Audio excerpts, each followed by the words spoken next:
इसने एक हाथ से ओवन का ढक्कन खोला और दूसरे हाथ से गर्म ट्रे बाहर निकाली। ट्रे पर भूरी खस्ता गर्मा गर्म जिंजर ब्रेड तैयार पड़ी थी। अदरक की हल्की सी खुशबू सारे किचन में महक रही थी। वो दूसरे हाथ से जिंजर ब्रेड को चेक करती सीधी हुई और ट्रे लाकर काउंटर पर रख दी। वो सीधी ढीली सी आधे बाजुओं वाली शर्ट और खुले स्याह ट्राउजर में मलबूस थी। बालों का ढीला सा जूड़ा गर्दन पे पड़ा हुआ था और उलझी उलझी सी लटें गालों को छू रही थीं। टी शर्ट के ऊपर पहने एप्रन पे जगह जगह चॉकलेट और क्रीम के धब्बे लगे हुए थे। मोतसम काउंटर की एक तरफ खड़ा प्याले में अंडे की सफेदी फेंट रहा था, जबकि डीजे दूसरी तरफ खड़ी सजावट के लिए ली गई बंटीज, जेलीज और रंग बिरंगे बीन्स के पैकेट खोल खोल कर प्लेट में उंडेल रही थी। हर रंग के बीन्स, कैंडीज और सुर्ख जेली बीन्स का ढेर लगा हुआ था। आज हुसैन की सालगिरह थी। रिवायती तरीके से केक बनाने के बजाय हया इसके लिए जिंजर ब्रेड हाउस तैयार कर रही थी। 1 फुट ऊंचा जिंजर ब्रेड से बना घर जो चॉकलेट क्रीम और रंग बिरंगी जेली से सजाना था। वो पिछले 4 घंटों से लगी हुई थी और अब बिलाखिर इसके जिंजर ब्रेड के 6 टुकड़े बेक हो चुके थे, 4 दीवारों के लिए और 2 मखरूती छत के लिए। आओ अब इसको जोड़ते हैं, इसने कहा तो मोतसम जो आइसिंग बना चुका था प्याला रख कर उसकी तरफ भागता चला आया। डीजे अब एक दीवार उठाकर इसमें मुस्ततील दरवाज़ा काट रही थी। हया और मोतसम ने एहतियात से 2 दीवारें मुत्तसिल खड़ी की और इसके जॉइंट पे बतौर गम मखसूस सिरप लेप कर दिया। फिर बहुत आहिस्तगी से दोनों ने अपने हाथ हटाए। दीवारें सीधी खड़ी नहीं, सिरप ने इनको चिपका दिया था। ज़बरदस्त। वो बहुत पुरजोश सी हो गई थी। इसका घर बन रहा था, ये ख्याल ही इसकी सारी थकावट दूर भगाने के लिए काफ़ी था। वो दोनों अब अगली दीवार जोड़ने लगे। हया के माथे से झूलती लटें बार बार उसकी आंखों के सामने आ रही थी और वो बार बार उन्हें पीछे हटा रही थी। पोरों पे लगे चॉकलेट सिरप के धब्बे इसके रुखसार पे लग रहे थे, मगर परवाह किसे थी। 4 दीवारें बन गई थी। अब उन्होंने 2 मुस्ततील टुकड़ों को ऊपर उल्टे करके रख दिया था और जोड़ पर सिरप लगाया। काफ़ी देर बाद उन्होंने अपने हाथ उठाए। छत बरकरार थी, सिरप सूखने लगा था, छत मजीद मजबूत होती गई। हया तुम ग्रेट हो। वो भूरा सा घर बना रंग या आराइश के लिए भी इतना प्यारा लग रहा था। मोतसम बे-इख्तियार 27 से बोला, मुझे पता है। और वो धीरे से मुस्कुराते। वो तीनों अब अला बला कैंडीज, बंटीज, जेलीज से दीवारों की सजावट करने लगे और वो हर डेकोरेशन के टुकड़े के पीछे जरा सा सिरप लगाकर उसे दीवार से चिपका देते। भूरे घर पे जगह जगह सुर्ख सब्ज नीले बटन्स की मानद आंखें उभरने लगी थी। जरा सी देर में घर सज गया था। डीजे ने सफेद क्रीम से खिड़कियों की चौकोर चौखटें बनाई और अंदर नीली क्रीम का रंग भर दिया। अब इस्तांबुल की बर्फबारी का मजा अपने घर को भी चखाएं। हया आइसिंग शुगर और छन्नी ले आई और इसने सफेद सूखे आटे की शक्ल की आइसिंग शुगर छन्नी से घर के ऊपर डालना शुरू किया। छन्नी के सुराखों से सफेद जर्रे नीचे गिरने लगे। भूरे घर पे बर्फबारी हो रही थी और एक हल्की सी सफेद तह चॉकलेट से ढके घर पे बैठ गई थी। हया का जिंजर ब्रेड हाउस तैयार था। इसने एहतियात से ट्रे उठाई। घर बरकरार रहा। वो इसकी 4.5 घंटों की मेहनत का समर था। किसी की सालगिरह की तकरीब से पहले हया सुलेमान निक से तैयार ना हो, ये तो हो ही नहीं सकता। इसलिए आज वो उतनी तैयार नहीं हुई थी, क्योंकि आज वो इस घर की तैयारी में मसरूफ थी। इसे अपने रफ होलिए एप्रन और चेहरे पे लगे हुए धब्बों की कोई परवाह नहीं थी। इसकी सारी तवज्जो ट्रे में रखे जिंजर ब्रेड हाउस की तरफ थी, जो आज उसने अपने हाथों से हुसैन के लिए बनाई थी। वो डीजे और मोतसम के पीछे चलती कॉमन रूम में दाखिल हुई। वो फासले पे गोल मेज़ों के गिर्द कुर्सियों के फूल बने हुए थे। दरमियानी मेज़ पे गिफ्ट्स और हुसैन का लाया हुआ केक रखा था। 12 मुल्कों के एक्सचेंज स्टूडेंट्स आ चुके थे। वो कोई सरप्राइज पार्टी ना थी, सो हुसैन बड़ी मेज़ के पीछे खड़ा हंसता हुआ टाली का गिफ्ट लेने की कोशिश कर रहा था, जिसे टाली बार बार पीछे कर रही थी। सरप्राइज, हया ने पुकारा। तो सब ने उसकी तरफ देखा। मोहतसम और डीजे के पीछे वो चौखट पे खड़ी थी, दोनों हाथों में उठाए वो फेरी टेल हाउस। हया को पता था कि वो हासिल और ग्रेटल के जिंजर ब्रेड हाउस से ज़्यादा खूबसूरत है। वाओ, बेख्तियार बहुत से लबों से सत्ताइश निकली थी। हया, तुमने मेरे लिए इतना किया। हुसैन बेहद मुतासिर हुआ। इसने मुस्कुराते हुए शाने उचकाए। वो दरवाजे में खड़ी थी, दरवाज़ा आधा खुला था और सर्दी अंदर आ रही थी। आओ हया, इसे मेज़ पर रखो। मोहतसम बड़ी मेज़ पे गिफ्ट्स, केक और दूसरी डिशेस के दरमियान चीज़ें हटाकर जगह बनाने लगा। सर्दी की लहर दरवाजे से अंदर घुस रही थी। इसने बाएं हाथ में ट्रे पकड़े, दाएं हाथ बढ़ाकर दरवाज़ा धकेलना चाहा, मगर वो लम्हा बदकिस्मती का लम्हा कह ले, ऐसा ही था। दरवाजे के नॉब को इसने छुआ ही था कि दरवाज़ा जोर से पूरा खुला और कोई तेजी से अंदर दाखिल हुआ और खुलते दरवाजे ने इसका बड़ा हाथ पीछे धकेला और वो तवाज़न बरकरार ना रख सकी। बेख्तियार एक कदम पीछे हटी और तभी इसके बाएं हाथ में पकड़ी ट्रे टेढ़ी हुई। Oh no! बहुत सी दिलोस चीखें बुलंद हुई और बहुत सी दिल खराश। सबसे ज़्यादा उसकी अपनी चीख थी। उन चीखों में उल्टी हुई ट्रे इसके हाथ में रह गई। हल्की सी ठिठकती आवाज़ के साथ जिंजर ब्रेड हाउस ज़मीन पे जा गिरा था। हर दीवार टुकड़ों में बट चुकी थी। बंटीज़ और जेलीज उधर उधर बिखर चुकी थी। फर्श पे ब्रेड, चॉकलेट क्रीम, रंग बिरंगी बंटीज़ का एक मलबा पड़ा था और वो सब सन्नाटे के आलम में फटी फटी निगाहों से देख रहे थे। कितने ही पल वो शौक के आलम में इस मलबे को देखती रही। फिर इसके पार नजर आते जॉगर्स को देखा और अपनी शशदा निगाहें ऊपर उठाई। वो कोई और नहीं, वो जहां सिकंदर था। वो इतनी ही बेयकीनी और शौक से इस मलबे को देख रहा था। हया के देखने से बेख्तियार इसने नफी में सर हिलाया था। हया, आई एम सॉरी यार, मैंने जानबूझकर नहीं किया। मुझे नहीं पता था तुम सामने हो। गॉड! वो जो फटी फटी निगाहों से देख रही थी ना, एकदम लब बींच लिए थे उसने। इसकी आंखों में तहैयर की जगह तो गुस्से ने ले ली थी। खून की सुर्ख लकीरें इसकी आंखों में उतरने लगी और एक दम झुकी ब्रेड का टूटा क्रीम में लुथरा टुकड़ा उठाया और सीधे होते हुए पूरी कुव्वत से जहां के मुंह पे दे मारा। वो इस गैर मुतवक्का हमले के लिए बिल्कुल तैयार ना था। क्रीम में लुथरा टुकड़ा इसकी गर्दन पे लगा तो वो बेख्तियार 2 कदम पीछे हटा। टुकड़ा इसकी शर्ट पर से फिसलता नीचे कदमों में जा गिरा। इसने गर्दन पे लगी हुई क्रीम को हाथों से छुआ और फिर उंगलियों के पोरों को बेयकीनी से देखा। हया, मैंने जानबूझकर नहीं किया।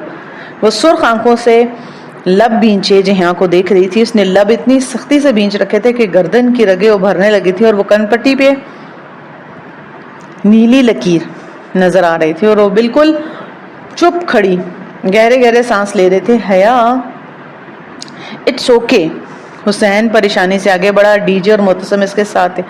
हया, मैंने वाकई नहीं देखा कि तुम। Shut up, just shut up. वो इतनी जोर से चिल्लाई थी कि आगे बढ़ता हुआ हुसैन वहीं रुक गया। चले जाओ तुम यहाँ से, कहीं भी चले जाओ, मेरी जिंदगी से निकल जाओ। तुम मेरे लिए अजाब और दुख के अलावा कुछ नहीं लाए। निकल जाओ इस कमरे से। इसने उर्दू में चिल्ला कर कहा था। 12 ममालिक के एक्सचेंज स्टूडेंट में से कोई भी उर्दू नहीं समझ सकता था सिवाय डीजे के, मगर वो तमाम मुतासिफ खड़े तलबा समझ गए थे वो क्या कह रही है। हया, जहां की आंखों में दुख उभरा था, मेरा नाम भी मत लो। इसने गर्दन के गिर्द बंधे एप्रन की डोरी हाथ से नोची, एप्रन एक तरफ उतार कर फेंका और भागती हुई बाहर निकल गई। सीढ़ियों के ऊपर बल्ब लगा था। बल्ब इसके आते ही जल उठा। वो तेजी से चक्करदार सीढ़ियां उतरने लगी। आंसू इसके चेहरे पर बह रहे थे। आखिरी सीढ़ी फलांकर वो उतरी और बर्फ से ढकी हुई घास पर तेजी से चलने लगी। बाहर तेज सर्द हवा थी। हल्का हल्का सा कोहर हर छाया हुआ था। वो सीने पे बाजू लपेटे सर झुकाए रोती हुई चलती जाती। उसे पता था कि वो एक जिंजर हाउस के लिए नहीं रो रही, पहाड़ी की ढलान से उतरकर सामने से भांजी की मसनूई झील थी। झील अब खासी पिघल चुकी थी, फिर भी फासले फासले पे बर्फ के बड़े बड़े टुकड़े तैरते हुए नजर आ रहे थे। वो झील के किनारे रुक गई। तेज दौड़ने से इसका सांस फूल गया था। पतली टी शर्ट में सर्दी लगने लगी थी और ढीला जूड़ा आधा खुलकर कमर पर गिर चुका था। वो थकी मांदी सी घास पर बैठ गई और स्लीपर से पाँव निकालकर ठंडे पानी में डाल दिए। वो खुद अजियती की इंतहा थी। घुटनों के गिर्द बाजू लपेटकर सर नीचे झुकाकर वो एकदम से बहुत फूट फूट कर रोने लगी। मसनूई झील का पानी रात के अंधेरे में चांद की रोशनी से चमक रहा था, गोया चांदी का एक बड़ा सा वर्ग स्या पानी पे तैर रहा था।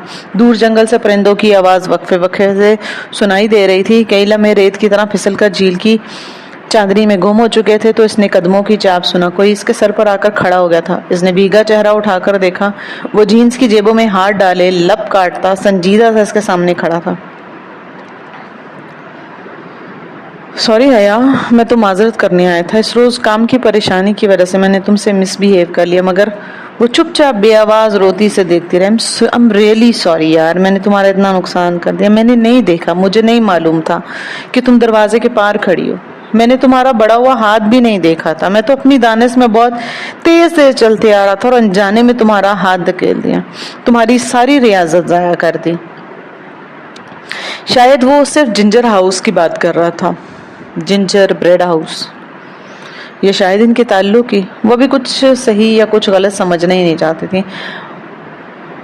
मगर मैं मदावा करूंगा। मदावा? इसके बहते आंसू पल भर को थमे। हाँ, मैं तुम्हें बिल्कुल ऐसा जिंजर ब्रेड हाउस बनाकर ला कर दूंगा और इसका दिल चाह कि वो फूट फूट कर रोहे। My foot. जी हाँ सिकंदर। वो एक झटके से उठी, गीले पैर पानी से निकालकर स्लीपर्स में डाले।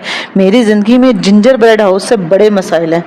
वो तेजी से पलटी तो ढीले जूड़े का आखिरी बल भी खुल गया और सारे बल आबशार की तरह कमर पे सीधे गिरते गए। वो तेज तेज कदम उठाती गई, ऊपर ढलान पे चढ़ने लगी और जी हाँ लब काटता इसे दूर जाते देखता रहा। वो तकिए से टेक लगाए बैठी हुई थी, पाँव लंबे किए हुए कंबल में लेटी हुई, दोनों हाथों से मोबाइल थामे वो गेम खेल रही थी। साथ वाले बंक पे टाली मुंह पे तकिया रखे सो रही थी। चेरी स्टडी रूम में थी। खदीजा नीचे अपने बंक की कुर्सी पे बैठे मेज पर रखे लैपटॉप की कुंजियों पे उंगलियां चला रही थी। हुसैन का बर्थडे जिंजर हाउस टूटने से खराब नहीं हुआ, इसका बर्थडे तुम्हारे ओवर रिएक्शन से खराब हुआ। तुमने अपने कजन के साथ अच्छा नहीं किया। इसका कसूर क्या था? इसने वाकई तुम्हें नहीं देखा था। और अगर तुम थोड़ा जब्त कर लेती और खुले दिल से अपने कजन को वेलकम करती तो हम इस टूटे जिंजर ब्रेड हाउस को यादगार बनाते, इसे एक दूसरे के चेहरों पर मलते, इसके साथ तस्वीरें खिंचवाते और क्या नहीं करते। चीजें वक्ती होती हैं, टूट जाती हैं, बिखर जाती हैं, लेकिन रवैये जो होते हैं ना वो दायमी होते हैं, हमेशा रहते हैं और सदियों के लिए अपना असर छोड़ जाते हैं। इंसान को कोई चीज नहीं हरा सकती जब तक वो खुद हार ना मान ले। और तुमने आज एक टूटे हुए जिंजर ब्रेड हाउस से हार मान ली। आया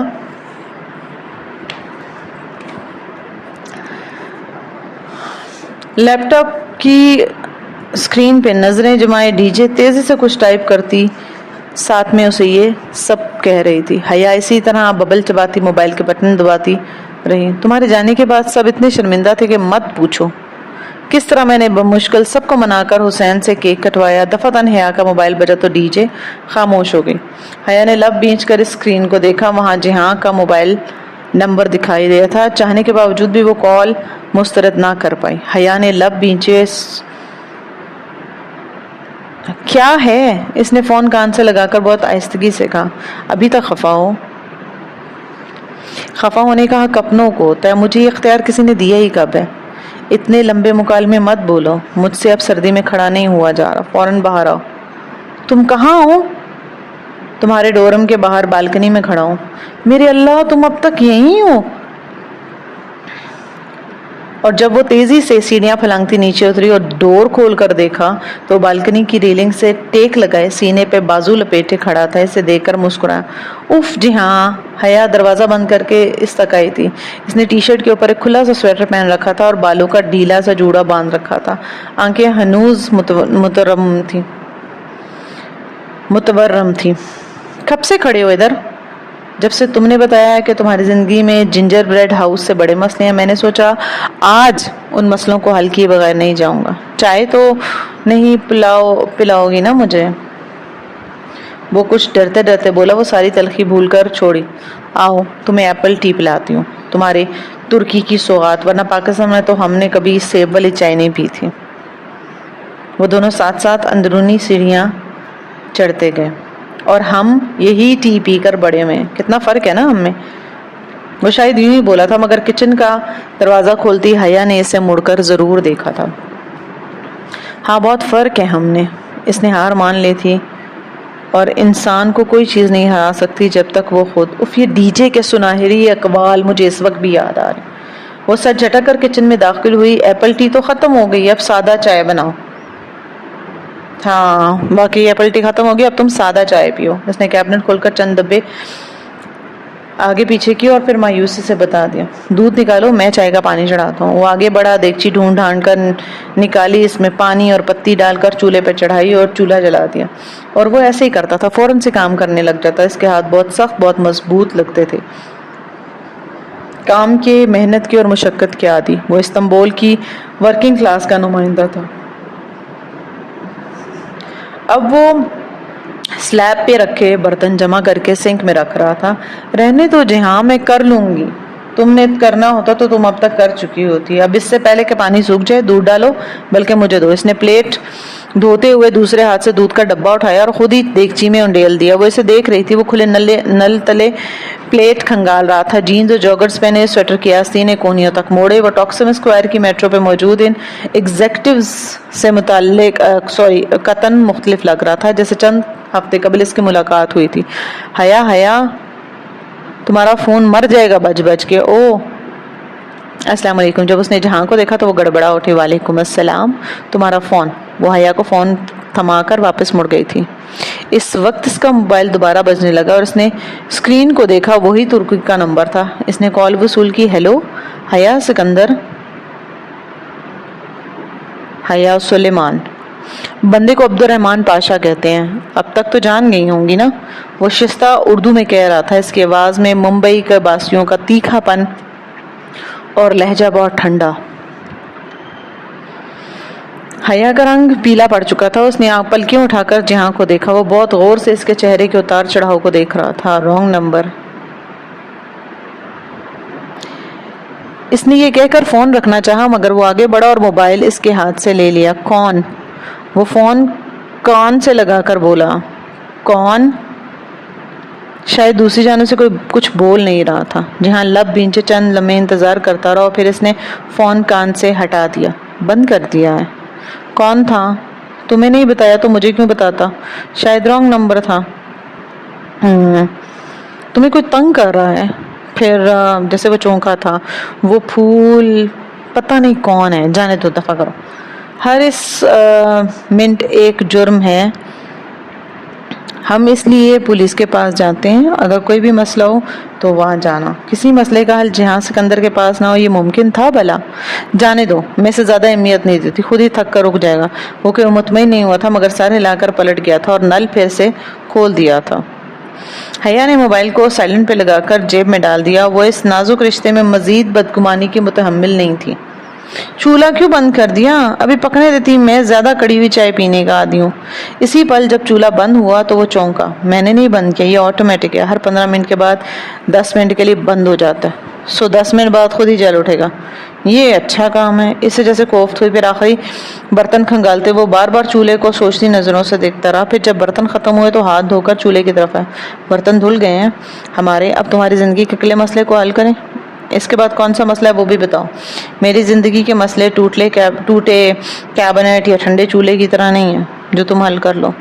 अच्छी भली ज़िंदगी है तुम्हारी, क्या मसला है तुम में सिवाय इस बेकार चूल्हे के? कोई तो हल होगा ना इसका भी। वो नीचे झुका और झुककर स्विच को छेड़छाड़ करने लगा।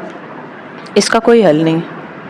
ये नामुमकिन बात है कि किसी मसले का कोई हल ना हो। ठहरो मैं कुछ करता हूँ। वो पंजों के बल बैठ गया और झुककर नीचे से चूल्हे का जायजा लेने लगा। जी हाँ, रहने दो यार, मेरी कार से मेरा टूल बॉक्स ले आओ, डैशबोर्ड में पड़ा हुआ है, तब तक मैं इसे देखता हूँ। वो जीन्स की जेब से चाबियों को गुच्छा निकाल कर इसकी तरफ बढ़ा चुका था और खुद वो गर्दन झुकाए चूल्हे के इर्द गिर्द जैसे कुछ तलाश कर रहा था। वो जहाँ ही क्या जो कुछ करने की ठान ले और फिर किसी की सुने। इसे मेट्रो में अपने जूते के तस्मे खोलता जहाँ याद आया, इसने मुस्कुराहट दबाकर हाथ बढ़ाकर चाबी पकड़ी और दरवाजे की जानिब बढ़ गई। जहाँ की छोटी सफ़ेद सी कार हॉस्टल की सीढ़ियों के आखिरी जीने के साथ ही खड़ी थी। इसमें से टूल बॉक्स निकालकर हया ने बेख्तियार सोचा कि वो इतना अमीर नहीं है जितना वो समझती है, या फिर यूरोप में रहने वाले रिश्तेदारों के बारे में अमूमी तस्वर यही होता है कि वो खासे दौलतमंद होंगे, जबकि जिहां और सबीन पुप्पो इसके बरक्स बहुत मेहनतकश और वर्किंग क्लास के अफराद थे। वो वापस आई तो वो छुरी से ही शुरू हो चुका था और पाइप सॉकेट और पता नहीं क्या क्या खोले बैठा था। चंद मिनट वो खामोशी से स्लैब के साथ टेक लगाकर खड़ी से काम करता देखती रही। वो दाएं घुटने और बाएं पंजे के बल बैठा हुआ था जमीन पर, पाइप के दिहाने पे पेच कस से कुछ खोल रहा था। टूल बॉक्स इसके पाँव के फर्श पर खुला पड़ा था। चंद सबर आजमा पल बीते और फिर वो फातिहाना अंदाज में हाथ झाड़ते हुए उठा। ये चौथा चूल्हा जो कोने में है ये फिक्स कर दिया, अब ये खुद से नहीं जलेगा ना ही बुझेगा। ये जो तुमने हरकत की है ना जी हाँ सिकंदर, ये गैर कानूनी, अगर किसी को पता चल गया तो। सुभानजी में स्मोकिंग भी गैर कानूनी है, मगर स्टूडेंट करते हैं ना। ड्रिंकिंग भी गैर कानूनी है, स्टूडेंट करते हैं। और कमरों में छोटे चूल्हे और माइक्रोवेव रखना भी गैर कानूनी, वो भी रखते हैं ना। सो तुम भी अपनी मर्जी करो। वो काउंटर से टेक लगाए खड़ा बड़ी लापरवाही से बोला तो वो हंस बोली। इसे अपने सर्वे फॉर्म याद आ गया जो सुभानजी से पढ़े हुए, जो इतनी तुम सुभानजी से पढ़े हो जो तुम्हारे पास इतनी ज्यादा मालूमात है। सुभानजी से पढ़ा होता तो एक छोटा सा रेस्टोरेंट ना चला रहा होता। हम तो आम से सरकारी यूनिवर्सिटीज में पढ़ने वाले मिडिल क्लास लोग हैं मैडम। वो जब भी अपनी आमदनी या काम का जिक्र करता तो इसके बज़ाहिर मुस्कुराते लहजे के पीछे एक तल्ख उदासी होती थी, एक एहसास कमतरी, या फिर वो सब इसका वहम था शायद। खैर, हया गहरी सांस लेकर चूल्हे की तरफ आया और चाय की केतली उठाई। ट्रे में प्यालियां इसने पहले सेट कर दी। वो छन्नी लेकर चाय उंडेरने लगी थी। इस वीकेंड पर डिनर करें साथ। इसने एक झटके से सर उठाया। जरा सी चाय छन्नी के दहाने से फिसलकर प्याली पकड़े इसके हाथ पर गिर गई, मगर वो बेहद हैरत और बेयकीनी से जहां को देखने गई। अच्छा नहीं करते, गलती से कह दिया। वो जैसे शर्मिंदा हो गया था। नहीं मेरा मतलब है ठीक है, श्योर, क्यों नहीं। मगर कहाँ, वो जल्दी से बोली मुबादा कि वो कुछ और गलत समझे। फिर वो अपनी जल्दबाजी पे भी खिफ़त हुई। इस्तकलाल जदेसी में कहीं भी तुम्हें बस टॉक्सम पे उतारती है ना। हया ने इसकी प्याली उठाकर इसे दी तो इसने सर अस्बात में हिलाकर थाम ली। हाँ। वो अपनी प्याली लेकर इसके बिलमुकाबिल स्लैब से टेक लगाए खड़ी हो गई और चाय में चम्मच हिलाने लगे। फिर मैं तुम्हें टॉक्सम से पिक कर लूँगा हफ्ते की रात 8 बजे, ठीक। वो इसे बाहर तक छोड़ने आई तो दोनों को अपने नीचे पाकर बालकनी की बत्ती खुद से जल गई। वो सीढ़ियों की तरफ बढ़ रही थी और वो होले होले उसे कह रही थी, सॉरी, मैं आज कुछ ओवर रिएक्ट कर गई थी। जाने से पलट कर देखा, किचन के बर्तन धुलवा कर, चूल्हा ठीक करवा कर, चाय के 2 कप बनवा कर तुम आखिर मान ही गई। बहुत शुक्रिया, अब मैं सुकून से सो सकूंगा। वो खिफ़त से हंस दी। कहा ना सॉरी मुझे नहीं चाहिए, मगर मैं वो डिनर पे करूंगा उधार रहा, हफ्ते की शाम 8 बजे शार्प, मुझे याद रहेगा। वो सीढ़ियां उतरने लगा और हया सीने पे बाजू लपेट खड़ी इसे देखने लगी। जब इसकी कार निगाहों से ओझल हो गई तो वो कमरे की तरफ आई। बालकनी की बत्ती बुझ गई। सारे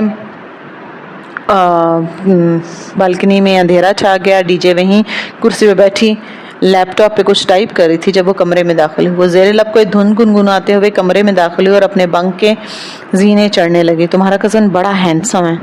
सो तो है, ये वही पुप्पो का बेटा है। वही शादीशुदा। हाँ अच्छा। अब के डीजे मायूस हो चुकी थी। हया ज़ेरे लब वही धुन गुनगुनाने लगी। बको मत, मुझे असाइनमेंट करने दो। कुछ देर बाद डीजे झुंझुला कर बोली, मगर वो मुस्कुराते हुए गुनगुनाई जा रही थी। क्यों? क्योंकि वो खुश थी, बहुत ज़्यादा खुश थी।